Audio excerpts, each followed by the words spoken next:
Hello everyone, welcome to Bedu's kitchen. তোমাদের সাথে আবার আমি আরেকটা খুব ইজি চিকেন রেসিপি নিয়ে চলে এসেছি। তো ভিডিওটা শেষ পর্যন্ত দেখো, আর কেমন লাগলো অবশ্যই আমাকে কমেন্ট করে জানিও। তো তোমরা দেখো, প্রথমেই আমি এখানে মাংসটাকে ভালো মতো ধুয়ে মাঝারি সাইজের পিস করে কেটে নিয়েছি। তোমরা চাইলে বড় পিসও রাখতে পারো। আর আমি এখানে আদা রসুন পেস্ট করেছি, সবুজটা হলো লঙ্কা বাটা, আর পেঁয়াজ আর টমেটোটা কিন্তু আমি একসাথেই পেস্ট করেছি, ওই জন্য এরকম একটা মিষ্টি কালার এসেছে। আর যেটা লাগবে সেটা হচ্ছে টক দই, এটা কিন্তু লাগবেই। এবার আমি মাংসটাকে ভালো মতো ম্যারিনেট করে নেব। তোমরা যত ভালো করে মাংস ম্যারিনেট করবে তত কিন্তু রান্নার স্বাদ দ্বিগুণ হবে, তাই ম্যারিনেটটা খুব ভালো মতো করতে হবে। তো দেখো, প্রথমেই আমি এখানে পরিমাণ মতো নুন দিয়েছি, আর পরিমাণ মতো হলুদ দেবে, না বেশি না কম। আমি এখানে লঙ্কার গুঁড়ো দিয়েছি, তোমরা চাইলে এটা স্কিপ করতে পারো, না দিলেও চলবে। আমি একদম অল্প পরিমাণে দিয়েছি, জাস্ট একটু। তারপরে চিকেন মশলা অ্যাড করেছি, তারপরে আমি এখানে দিয়েছি পরিমাণ মতো ধনের গুঁড়ো এবং জিরের গুঁড়ো। এবার এখানে অ্যাড করতে হবে দই। দইটা কিন্তু খুব একটা বেশি দেবে না, যদি বেশি হয়ে যায় তাহলে কিন্তু খেতে টক হয়ে যাবে। কারণ মাথায় রাখতে হবে আমি কিন্তু এখানে টমেটো অ্যাড করেছি, কারণ টমেটো এমনিতেই টক, তার উপরে দই পড়লে আরও বেশি টক হয়ে যাবে। তো দেখো, আমি এখানে দই দিয়েছি, তারপরে পরিমাণ মতো পেঁয়াজ আর টমেটো বাটার পেস্ট দিয়েছি, এবং আমি আদা রসুন বাটার পেস্ট, আর তারপরে লঙ্কার পেস্টটা দিলাম। আর যেটা দিতে হবে সেটা হলো তেল। আমি এখানে সাদা তেল দিয়েছি, তোমরা চাইলে সরষের তেল ব্যবহার করতে পারো, তাহলে স্বাদটা আরও দ্বিগুণ হবে। তারপরে আমি কয়েকটা খোসা ছাড়া রসুনের টুকরো দিয়েছি।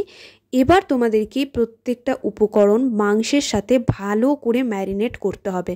দেখো, আমি অফ ক্যামেরায় ভালো করে ম্যারিনেট করে নিয়েছি। এবার এটাকে 1 ঘন্টার জন্য ঢাকা দিয়ে রেখে দাও। আমি আগে থেকে পেঁয়াজ কেটে রেখেছিলাম, কড়াইয়ে তেলটা গরম হয়ে এলে সেই কেটে রাখা পেঁয়াজটা দিয়ে দেব।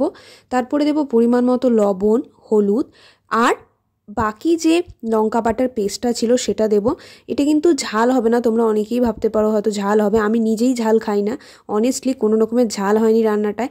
তারপরে বাকি যে আদা রসুনের পেস্ট ছিল সেটা দেব, আর দেব পেঁয়াজ আর টমেটোর পেস্টটা। কারণ আমাদেরকে মাথায় রাখতে হবে এই রান্নাটা কিন্তু ঝোল হবে না, একদম মাখা মাখা হবে। তাই তুমি যতটা পরিমাণ বাটা মশলা এখানে ব্যবহার করবে ততটাই কিন্তু গ্রেভি আসবে। যদি কম পরিমাণে মশলা ইউজ করো তাহলে কিন্তু সেরকম গ্রেভি হবে না, আর যদি গ্রেভি না হয় তাহলে কিন্তু খেতেও স্বাদ হবে না। এবার দেখো, ভালো মতো মশলাটাকে কষিয়ে নেবে। দেখো, কষা কষা হয়ে এলে তার মধ্যে দেবে চিকেন মশলা, একটা গোটা চিকেন মশলার প্যাকেট ইউজ করবে। তারপরে হলুদটা আমার একটু রান্নায় কম পড়েছিল, তাই আমি পরে দিয়ে হলুদ দিয়েছি, তোমরা চাইলে নাও দিতে পারো। আর দেখো, কালারটা ঠিক এরকম আসবে, লালচে কালার তো আসবে না, যেহেতু আমি এখানে কোনো রকম লঙ্কার গুঁড়ার ব্যবহার করিনি। মশলাটা কষে এলে তার মধ্যে ম্যারিনেট করে রাখা মাংসটা অ্যাড করবে।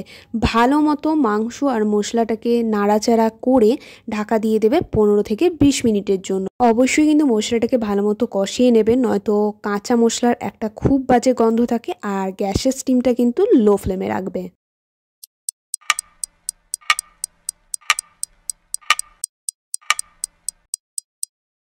15 থেকে 20 মিনিট মাংসটাকে ঢাকা দিয়ে সেদ্ধ করার পর দেখবে মাংসটা ঠিক এরম একটা কালার এসেছে।